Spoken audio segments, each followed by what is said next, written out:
magnitude 5.1 earthquake near Mandare, Mandalay District, Mandalay Region, Myanmar, Burma was reported only 16 minutes ago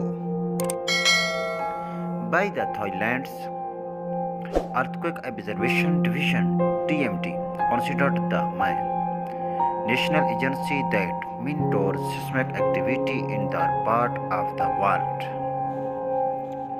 The earthquake occurred at a very shallow depth of 5 km beneath the epicenter around noon on Friday, December 16, 2022 at 1:58 p.m. local time. The exact magnitude, epicenter and depth of the quake might be revised within the next few hours or minutes. Our seismologists review data and refine their calculation as other agencies issue their reports. Please like, share, subscribe, and press bell to our channel for more information. KH TV.